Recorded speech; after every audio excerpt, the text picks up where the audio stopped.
To combat climate change, green investments are required for sustainable and resilient development.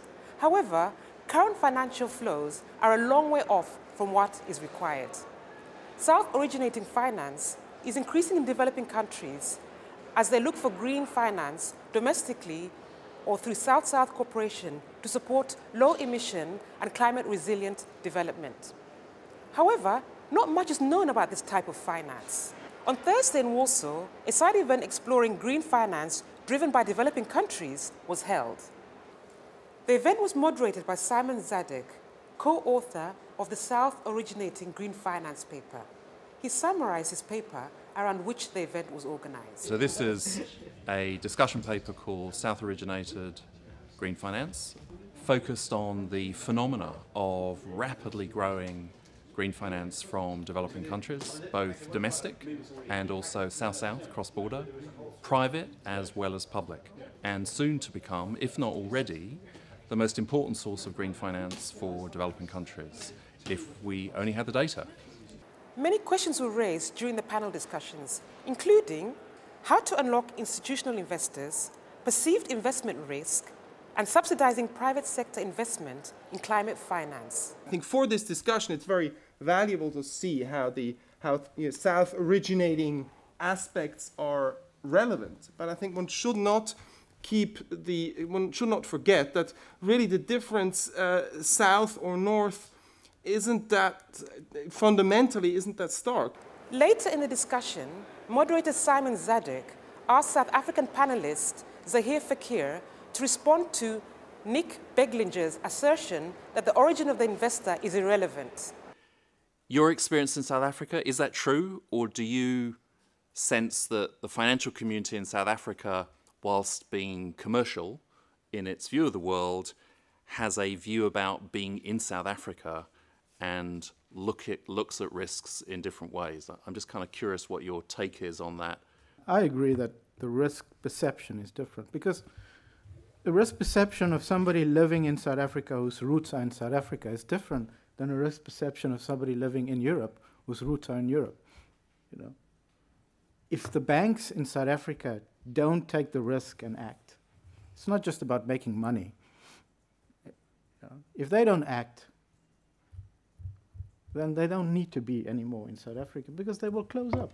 Zahir Fakir went on to say, I don't care what you call it, whether it's south or north, I don't care where it comes from. I think the challenge for us is how do you harness all that resources in order to provide for a better life for everybody.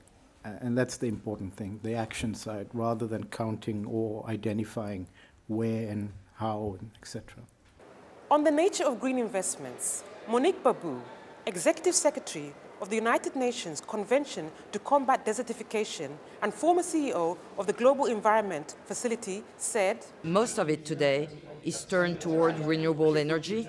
It's about 65% of all the resources accounted for green finance going to that sector. Yet we think that there are other issues that should be highlighted, like water scarcity, like agriculture, like all adaptation measures, disaster reduction, for example, which should get more resources. But for that, it means that the policy have to be right. And so today, clearly, there should be investment being made into making sure that the risk that investors are facing in other issues are answered by the public sector. Another panelist, Nick Robbins, head of the Climate Change Center of Excellence for HSBC, reflected what he thought were the emerging themes from the discussion. How do we create a new international investment multiplier so that actually we can encourage particularly pension funds from industrialized countries to partner alongside the institutions within developing countries who have the better understanding of risk, have a greater tolerance for local conditions, and actually therefore mobilize more funding than just South-originating finance. So actually, how do we leverage the work that's been done here on the South-originating finance and bring in the Northern funds as well? Synthesizing the discussions, moderator Simon Zadek said, a very interesting discussion. I think emerging clearly recognizing the growing importance of South finance. On the other hand, not wanting to make a big deal about where it comes from, just wanting to understand what the implications were for trying to make the flow increase. Highlighting the relevance of development co-benefits to both private and public actors, and also really sort of pushing some of the traditional issues that we've heard more broadly in terms of trying to leverage private finance into the green investment space. And finally, looking beyond the event, Swiss delegate Anton Hilber said, "Beyond the session, I'm thinking of these Warsaw Climate change negotiations where I have specific duties and where also commitments have been made on mitigation, finance, technology, etc. They need to be delivered on. We need to move ahead with this process, which is producing side benefits, but now it's time, and we do have the ambition also to deliver here as soon as, well, 2015, so we have our work cut out."